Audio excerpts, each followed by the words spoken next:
Bueno, pues nada, gracias lo primero, antes de nada, por participar en este atraco que te hemos hecho. Y nada, que sepas bueno, que te seguimos, que realmente estamos muy en sintonía con tu proyecto artístico y vital.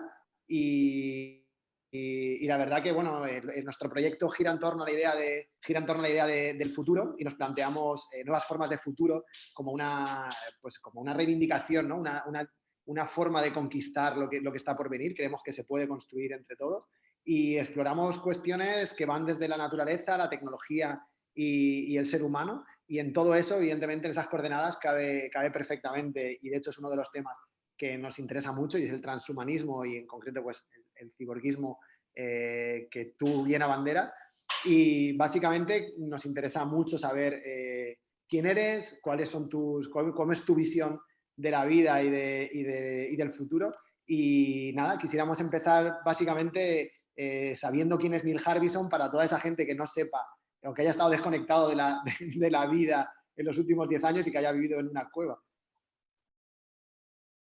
Pues yo me considero artista cyborg y el arte cyborg sería el arte de crear nuevos órganos, nuevos sentidos e implantártelos en el cuerpo. En mi caso, he creado esta antena que está implantada dentro de mi cabeza y me permite percibir más colores que un ojo humano, desde infrarrojos a ultravioletas. También hay internet en la cabeza, por lo tanto puedo recibir colores de elementos externos o conectarme a satélites y percibir colores del espacio. Lo veo como un órgano que es parte de mi cuerpo y también tengo otro implante en la rodilla para percibir dónde está el norte. Ahora estoy probando este sentido del tiempo, o sea, mi interés es la creación de órganos sensoriales, unirlos en el cuerpo y revelar partes de la realidad que nos rodean, pero que nuestros cuerpos no pueden percibir. Y en ese sentido, Neil, a nosotros nos surgió una pregunta súper fundacional, que es la de ¿para qué? No el por qué, sino el para qué ser cyborg, ¿no? ¿Cuál es la intencionalidad de ser cyborg? ¿Qué hay detrás? Bueno, somos una especie que durante miles y miles de años hemos estado diseñando el planeta y modificando el planeta para vivir mejor, y creemos que esto debe de parar y debe de cambiar, y debemos de ser nosotros quien nos modificamos, y quien cambiamos debemos ser nosotros, nuestra especie. Cuantos más diseños de órgano o cuanto más nos diseñemos a nosotros mismos, menos vamos a tener que diseñar el planeta. Por lo tanto, va a ser mejor para el planeta si nos modificamos. O sea, si tenemos, por ejemplo, visión nocturna, no vamos a tener que crear luz de noche, las ciudades serán oscuras, no tendremos que gastar energía para crear luz, podremos ver de noche. Si creamos un órgano para modificar nuestra temperatura, para controlar nuestra temperatura, no vamos a usar calefacción en invierno ni aires acondicionados. En vez de cambiar la temperatura de nuestras casas o de nuestro entorno, deberíamos buscar una forma de cambiar nuestra propia temperatura. Entonces, en general, cuanto más nos diseñemos o más nos... sí, cuanto más nos diseñemos, pues y más nos adaptemos nosotros al planeta, pues menos vamos a tener que cambiar el planeta. Esto es, en general, creo, para que a la larga puede ser bueno convertirse en cyborg. Buah, me parece muy interesante. Creo que no habíamos percibido quizás el trasfondo ideológico en términos también de compromiso ecologista, ¿no? Hay un discurso ecologista y una narrativa también ambientalista, ¿no? Detrás. Me parece súper interesante y de hecho nos preguntábamos también precisamente cuál era esa triangulación entre naturaleza, tecnología y ser humano desde la perspectiva del ciborguismo, ¿no? Y todo lo que tiene que ver con esa relación con la idea del bienestar, ¿no? En un sentido holístico, en un sentido de uno mismo, de relación con uno mismo, con lo colectivo y con lo planetario.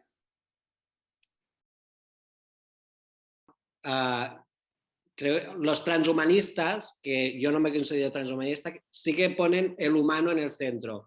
Los transespecie, que se llama mi grupo, somos más ecocentristas, no somos humanocentristas, sino ecocentristas. Vemos el planeta Tierra o la naturaleza como el centro, donde nosotros tenemos que adaptarnos o respetar más que nada. Y el objetivo cuando creamos nuevos órganos sensoriales es percibir esta naturaleza. Nuestro objetivo no es convertirnos en humanos mejorados, sino en poder adaptarnos mejor a la naturaleza. Y muchos de los órganos que creamos, de hecho, son inspirados en otras especies. Una antena, la antena, pues hay muchos insectos que tienen antena. Percibir a través de vibraciones en el cráneo es como los delfines que perciben a través del hueso también. Percibir infrarrojos, ultravioletas que percibo con la antena, pues es algo que muchas especies pueden percibir. Por lo tanto, nos inspiramos también a través de la naturaleza y nuestra unión con la tecnología es precisamente para reconectar con esta naturaleza y reconectar con otras especies, porque el hecho de compartir órganos sensoriales que otras especies tienen, pues te hace sentir mucho más cercano a ellas y también te permite entender las otras especies mejor. O sea que el objetivo es romper esta burbuja que hemos creado de aislamiento. La especie humana se ha aislado de otras especies de la naturaleza y mediante la tecnología vemos una forma de reconectar. Es muy interesante, ¿no? Porque hay un antiespecismo, ¿no? Y también veo la idea de biomímesis, que era una de las cuestiones que nos sugería todo tu planteamiento, ¿no? El imitar a la naturaleza. Y hay un elemento muy interesante también, que es la idea de que durante la historia de la humanidad, ¿no? Hemos utilizado tecnología siempre para adaptarnos al medio ambiente, es decir, al entorno que nos rodea, desde el fuego, o sea, del fuego, la rueda, hay elementos tecnológicos que nos han permitido adaptarnos a la vida, a la vida, ¿no? En sí misma. Y de hecho, ha llegado un punto de inflexión en el que la tecnología ya no nos ha servido tanto para adaptarnos como para adaptar el medio a nosotros. Y de alguna manera lo que planteas tú es un retorno, digamos, a una versión mucho más adaptativa desde el ser humano que afligiendo esa adaptación al entorno, ¿no? Sí, exacto. Y hay una cuestión también muy interesante y es que a mí me sugería todo el planteamiento, y es si hay una disforia de especie, ¿no? También como base en el movimiento cyborg, ¿no? Hay, igual que pues en otros movimientos trans, ¿no? Como pueda ser el transgénero, que de alguna manera hay una disforia de género, una disonancia, ¿no? entre lo que uno es o se siente ser y lo que biológicamente le es dado. Y aquí no sé hasta qué punto hay esa disforia de especie, ¿no? Una renuncia de alguna manera de lo que biológicamente se ha dado. Sí, depende de cada cyborg. Cada persona tiene su identidad y sus razones detrás, pero sí hay diferentes personas que no se sienten 100% humanas porque desde pequeños se sienten atrapados dentro de un cuerpo humano y entonces el hecho de incorporar nuevos sentidos o nuevos órganos les permite ser quien se sienten y por eso quieren tener nuevos sentidos, nuevos órganos. Hay otras personas que, como sería en mi caso, que me he sentido transespecie después de incorporarme un nuevo órgano sensorial, no antes. Yo antes no me sentía ni cyborg ni transespecie.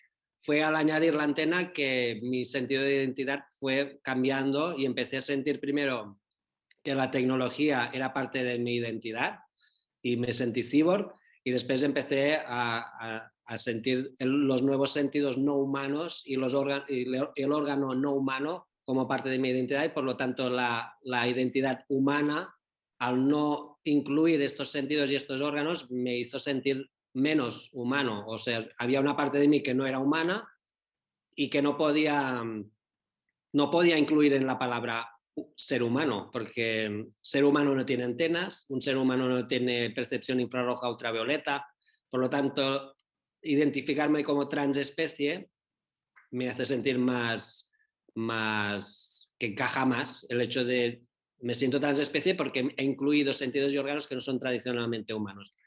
Pero sí hay personas que se sienten así desde nacimiento y por eso ven la tecnología como una posible forma de que su cuerpo refleje esta identidad que tienen desde pequeños.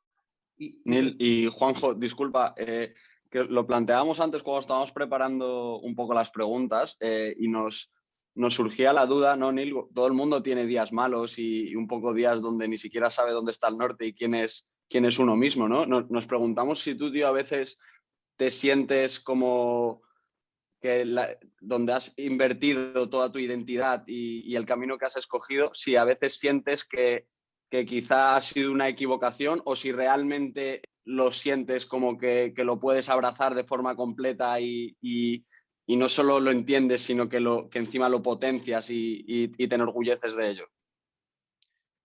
No, yo cuanto más tiempo pasa, más convencido estoy de que está bien, que no estoy, sí, no me pasa, no. Pero sí que ha pasado en algún cyborg que ha tenido crisis. O sea, bueno, creo que lo más duro es el rechazo social, porque si tienes un órgano implantado que es visible, tú te puedes sentir muy bien cuando estás en tu entorno, en tu casa, pero cuando sales en la calle, no, sí puede ser, no, no sé si estamos todos preparados para soportar la reacción social, la reacción constante social, ya sea buena o mala. O sea, hay órganos implantados que pueden ser completamente invisibles, como sería el caso de Moon Rivas, que ha tenido implantes en los pies para percibir terremotos. En su caso, su órgano no necesitaba estar fuera, porque lo percibía todo a través de Internet. En mi caso, el color está a mi alrededor, por lo tanto necesito el sensor que esté a mi alrededor. En el caso de Manel de Aguas, que tiene 2 implantes, como 2 estaciones meteorológicas para percibir el clima a su alrededor, también es visible, porque necesita el sensor estar fuera, aparte de dentro y fuera, pues la reacción social puede ser dura. Entonces hay casos pues, que sí que hay, no son crisis de identidad, pero son crisis bueno, no sé cómo decirlo. De compromiso, ¿no? Sí, no sé. O sea, de que si vale la pena tener que soportar a la gente. O la reacción, ¿vale la pena o no? Y en ese sentido, Neil, precisamente hablabas antes de que hay, digamos, una multiplicidad de cómo sentirse transhumano o transespecie dependiendo de cada persona, ¿no? Sí. Y nos planteamos también si existe una colectividad en torno a, o sea, si es un movimiento, perdón, si es una iniciativa o si es un compromiso individual o es una ejecución, una transición que te lleva a un escenario muy individual precisamente por la multiplicidad de órganos y la multiplicidad de fórmulas a través de las cuales se va a expresar ese transespecismo, o si dentro de todo eso hay una unicidad, hay un sentimiento colectivo, y precisamente por hacer una analogía con el movimiento, con el colectivo, perdón, LGTBIQ+, sería también, digamos, precisamente en torno a lo que tú planteabas ahora, de ese sentimiento de lucha contra el mundo, si hay una colectividad que te permita afrontar ese rechazo del ser humano normativizado frente al transespecie, y si tiene sentido la comunidad para abordar esta experimentación, este cambio, esta transición a otra especie. No sé si... Sí que existe la comunidad, pero sí que nos es imposible compartir nuestra experiencia con los órganos, porque no hay otra persona con mi órgano, no hay otra persona con el órgano de Moon, no hay otra, por lo tanto, no es tan similar como sería cambiar de género, porque sí que hay casos en que se puede compartir, hablar de mismos implantes o mismas cirugías. En el caso de transespecie sí que es muy único, cada cuerpo decide qué sentidos o órganos tener. De momento desconozco que hayan 2 cyborgs con el mismo órgano. Bueno, sí, hay los que tienen implantes magnéticos, o sea, implantarse un magneto. Así que aquí sí que hay una comunidad que puede compartir problemas que han tenido al implantarse imanes en las manos, que es para tener magnetocepción, pero tecnología implantada igual en 2 personas. Bueno, sí, de hecho, sí, yo, con Muni, con Manel, compartimos, nos implantamos una brújula en la rodilla y pudimos compartir la misma, comparar y compartir la experiencia sí, entonces en estos nos sentimos muy unidos en este caso, porque compartimos el mismo implante durante el mismo periodo de tiempo, sí. Pero sí, puede ser difícil y sí puede crear aislamiento, sí. Te puede hacer sentir más solo, pero más acorde con tu identidad. Pero bueno, yo creo que el futuro va a ser más así. Lo que ahora llamamos como diversidad no tiene nada que ver con la diversidad que vamos a ver en un futuro. Va a haber no solo diversidad de género, sino diversidad de especie, y eso va bueno, que sí, que nos vamos a tener que acostumbrar a que la diversidad va a ir creciendo. Esa era una de las preguntas que teníamos también, ¿no? en el roadmap de preguntas. Saber cómo veías, qué lugar piensas que ocupa el movimiento transespecie o el transhumanismo en relación al horizonte de futuro y precisamente yo te he oído hablar alguna vez, ¿no? Sobre que todos somos ya psicológicamente cyborgs, porque ya pensamos con un hermanamiento con las tecnologías, por ejemplo, haciendo alusión a cuando hablamos de se nos acaba la batería, no me queda batería, ¿no? Refiriéndonos al móvil. Y también me da curiosidad saber si no somos ya todos un poco cyborgs y que precisamente en el momento en el que hay una masa crítica en torno a una fórmula de ciborguismo, que pueda ser, por ejemplo, esa extensión con el móvil, que la vemos como la naturalizamos y hay casi una especie de fetichismo, que en el momento que ya es compartida por la masa se genera una aceptación social y que aquellos que están en el avant-garde, y precisamente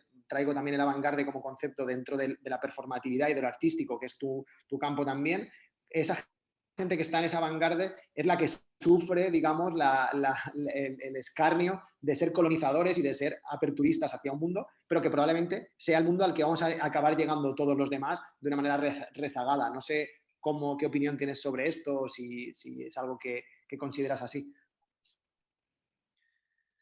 Sí, no sé, creo, hay gente que cree que en el futuro todos seremos de una forma, pero creo que lo que vamos a ver es mucha diversidad, que van a haber muchos futuros, no va a haber un futuro donde todos vamos a hacer lo mismo, sino que creo que va a haber cada vez más y más diferentes tipos de futuro y que vamos a tener que aceptar todas estas diferentes realidades y formas de vivir que a veces van a ser muy diferentes, pero sí, que todas son igual de buenas y de válidas y que sí, que no estamos preparados, básicamente. Yo creo que no estamos en absoluto preparados para afrontar la diversidad, porque ya se ve con la diversidad que hay ahora, está costando tanto, imagínate en un futuro cuando haya aún más diversidad, o sea que va a ser complicado, sí. Casi estás hablando, ¿no? Estamos hablando del post-gender en algunas ocasiones, se habla del post-age incluso, y creo que estás hablando casi de la post-diversidad, ¿no? De un escenario en el que la diversidad sea de tal índole que ya no hace falta hablar de diversidad porque se entiende de per se, ¿no? Y en base a esa idea de los muros que va a derribar posiciones como la tuya o empujes intelectuales también como el tuyo, ¿consideras que el transhumanismo va a derrocar también a la vejez? O sea, nos interesa también saber, bueno, o el transespecismo si quieres, ¿no? Hay especies que son muy, muy, muy longevas y son capaces de vivir durante a escala humana, comparado con la escala humana, durante mucho tiempo. ¿Consideras que los dispositivos y el generar nuevos órganos pueden extender nuestra edad y pueden llegar a derrumbarla como barrera vital? Bueno, los transhumanistas, algunos sí que quieren que el cuerpo humano viva mucho más, pero yo creo que hay otras formas. En mi caso, he hecho esto es, en vez de cambiar, hacer que mi cuerpo viva más, esto me permite cambiar mi percepción del tiempo. O sea, hay dos formas de vivir más. Una es intentar que tu cuerpo viva 200 años y la otra, o 300, la otra es hacer que tu cerebro perciba que has vivido 300 años. Y yo estoy probando este segundo caso, que es mediante la creación de un órgano sensorial que me permite percibir el tiempo. Esto es un punto de calor que tarda 24 horas a dar la vuelta en mi cuerpo. Entonces, cuando está aquí, cuando noto el calor aquí son las 12 horas solar en Londres, aquí en Islandia, aquí en Nueva York. Voy notando dónde brilla el sol en el planeta. O sea que me permite percibir la rotación del planeta, me permite percibir el paso del tiempo. Eso, el hecho de llevarlo durante varios meses o años, pues hace que mi cerebro se acostumbre al paso del tiempo.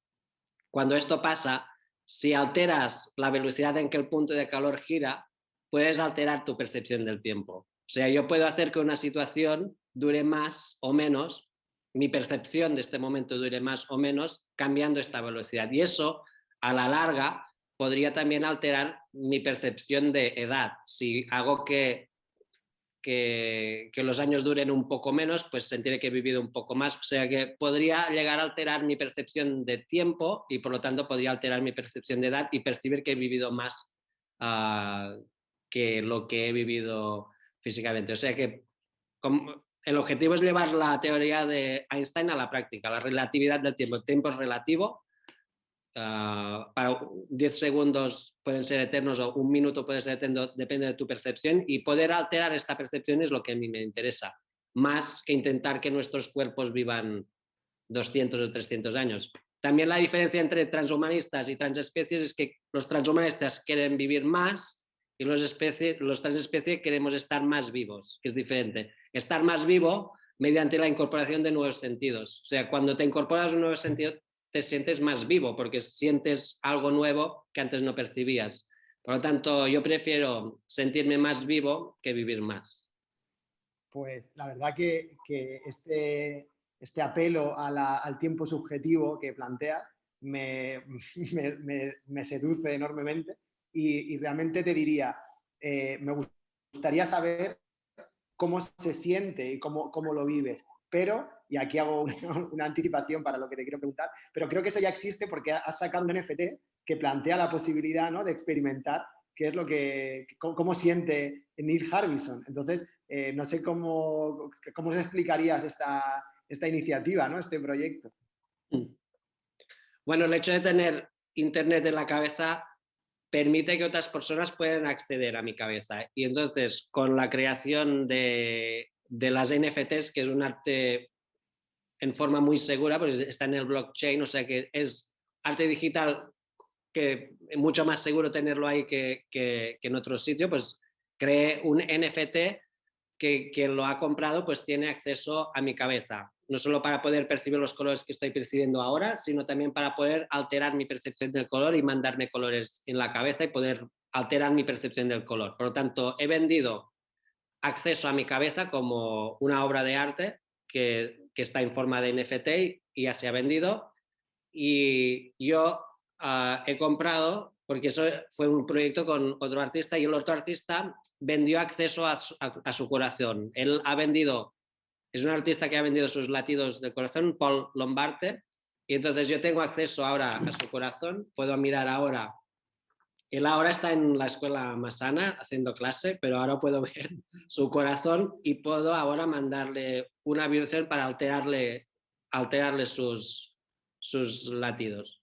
O sea que es un intercambio. Yo tengo acceso a su corazón y él tiene acceso a mi cabeza. Yo ahora miraba cómo está su corazón. A ver. ¿Cómo está su corazón? Está ahí, está a 70. Ahora 68. Qué bueno. Debe estar sentado. Bueno, era también una forma de unir dos artes, que es el arte criptográfico con el arte cyborg. Como es una nueva forma de crear arte criptográfico, existe y muchos son fotos y GIFs, pues quería buscar una forma de unir el arte criptográfico con el arte cyborg y esta ha sido la forma, crear un NFT que la obra de arte sea el acceso a nuestro cuerpo. Me encanta. Él puede ahora mismo también a tiempo real percibir lo que estás percibiendo tú a través de la antena, a través de su móvil también. ¿O el NFT es la experiencia en sí o la posibilidad de tener esa experiencia cada vez que se quiera vivir? El NFT es acceso a nuestro cuerpo. Te da permiso a acceder a nuestro cuerpo, ya sea para alterar nuestra percepción, en mi caso percepción, en su caso sus latidos, y de momento es así. Y cuando se revende, o sea, si algún día nos enfadamos, yo puedo vender sus latidos. O sea, que tenemos que cuidar no enfadarnos, porque ahora yo soy propietario de sus latidos y él es propietario de mi acceso a la cabeza, porque solo hay uno, solo hay un acceso que se desbloquea cuando compras el NFT. O sea, el NFT hay un unlockable content, un contenido que se abre cuando compras Desbloquea, sí. que se desbloquea. Sí. Y precisamente, bueno, estamos evidentemente todo el tiempo hablando de la necesidad de la intermediación con la tecnología, ¿no? Incluso ahora a la hora de poder monitorizar qué es lo que está sucediendo pues en los latidos de este otro artista y la verdad que me surge también el interés en saber de qué manera las necesidades de actualización tecnológicas suponen una cortapisa en la evolución de un transespecista. Esta dependencia, evidentemente, como seres humanos, dependemos también de lo que comemos, dependemos de la escasez o de la disposición de alimentos y de otros elementos, incluso tecnológicos, para poder sobrevivir, desde la ropa que llevamos para protegernos, elementos básicos en el día a día. Y me preguntaba cuál es la relación a la hora de entender el largo plazo, por la necesidad de actualización, etcétera, de dispositivos, de un transespecista con su órgano, con el dispositivo que da vida o da acceso a esa nueva sensación. Pues lo vemos como algo bueno en general, porque nuestro organismo a lo largo del tiempo va degenerando, ¿no? Vamos perdiendo sentidos, o sea, nuestra percepción en realidad, cuanto más viejos somos, más va degenerando. En cambio, con los órganos cyborgs pasa al contrario. Cuanto más pase el tiempo, más podemos irlo mejorando. O sea, la antena, por ejemplo, en 2004 solo percibía los colores visibles. En 2008 añadí infrarrojo y ultravioleta, y en 2012 añadí conexión a internet. O sea que ha ido mejorando, y sé que la antena irá mejorando a lo largo de mi vida. Y eso te hace ver el hecho de envejecer como algo bueno, que no es algo que eso ha cambiado la forma de ver el hecho de hacerse viejo, porque puedes ir percibiendo mejor la realidad cuando más viejo seas. Joder, la verdad que hay mucha chicha de donde poder explorar y hay otra cuestión que también nos parecía muy, muy interesante, ¿no? Y es la relación o sea, cómo de alguna manera, y volvemos un poco a los orígenes, ¿no? De lo que te planteaba del para qué ser cyborg, y has hecho una reflexión súper integral y holística que me ha encantado, porque ha abierto o ha contestado algunas preguntas que tenía previstas, pero me sugiere sobre todo desde la idea de la relación del arte con la experimentación cyborg, si más allá de lo performativo, aunque ya lo has contestado, pero si crees que es general para el resto de transhumanos o de transespecie, si hay una exploración, aparte de la ideológica que tú has planteado, que nace dentro del contexto artístico y performativo, o necesariamente tiene que habitar fuera de eso para realmente plantear un escenario ideológico y de realidad socioeconómica diferente. Sí, de momento los que lo estamos haciendo es por ¿cómo os digo? Objetivos artísticos, pero habrá gente que se unirá a la tecnología por otros objetivos prácticos o por objetivos médicos, que eso ya existe, pero por objetivos prácticos seguramente es lo que vamos a ver que se va a generalizar mucho más que por razones artísticas. Razones prácticas como en Suecia, que mucha gente tiene implantado como centenares de personas en el metro. Aquí usamos un ticket para entrar y salir del metro, pues hay gente que usa la mano para poder pagar también a través de este pequeño implante aquí. Pues estos son cosas prácticas que vamos a ver generalizarse mucho más. O empresas que también para entrar y salir de la empresa pues tienen el implante. Lo que vemos en que muchos gatos y perros ya tienen este tipo de chip, lo vamos a ver generalizado en humanos también para nuestra identidad. Si queremos, en vez de ir con el DNI o con el pasaporte, pues tener la identidad en nuestro cuerpo, pues para razones prácticas creo que sí que vamos a ver muchísima gente que se una a la tecnología, y eso va a cambiar identidades de muchas de estas personas que quizás se van a sentir o van a plantearse su identidad después de unirse físicamente a la tecnología. Esa era la duda que me surgía conforme ibas hablando, si para ser considerado, desde tu punto de vista, para ser considerado cyborg, tiene que haber una voluntariedad, en el sentido de tiene que haber una reflexión y una identificación con esa nueva identidad, o bastaría con abrir una hibridación entre lo natural y lo tecnológico integrado en lo biológico, en el sentido de que una persona con una prótesis biónica o las meras gafas y lentillas que utilizamos o cualquier otro elemento que lo utilizamos para corregir de alguna manera un desgaste natural del cuerpo o una incidencia o cualquier accidente que pueda haber surgido, es suficiente para ser considerado cyborg, o tiene que haber una voluntariedad de alcanzar una cota diferente al estado natural del ser humano, algo que no le es dado de manera biológica al nacer. Me refiero a que pierdes un brazo y te pones un órgano biónico, pero te quedas en la misma situación que estabas antes con un elemento tecnológico añadido, pero en la misma situación. En tu caso has amplificado, estás, digamos, ya no solo amplificado en cantidad, sino en calidad, ¿no? Plantearte el tiempo en otros términos, plantearte la experiencia con el sonido, con el color bajo un enfoque casi sinestésico. ¿Cómo ves esto? ¿Tiene que haber una voluntariedad para ser cyborg, o basta con tener ese hermanamiento, aunque uno mismo no se considere cyborg?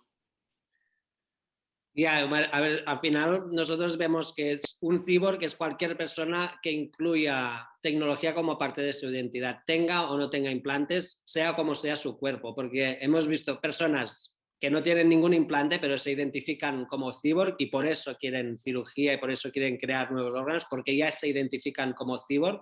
Y entonces también hay personas que tienen implantes tecnológicos por razones médicas, por ejemplo, y no incluyen esta tecnología como parte de su identidad y por lo tanto no se identifican como cyborgs. Por lo tanto, creo que un cyborg sería cualquier persona que incluya tecnología como parte de su identidad, aunque eso va a ir cambiando de la misma forma que la palabra cyborg en 1960 se definió de una forma y ha ido cambiando. Ahora mismo creo que la situación es esta, que la inclusión de tecnología como parte de la identidad ya se podría considerar, pues, diferenciar claramente, tú eres cyborg, tú no.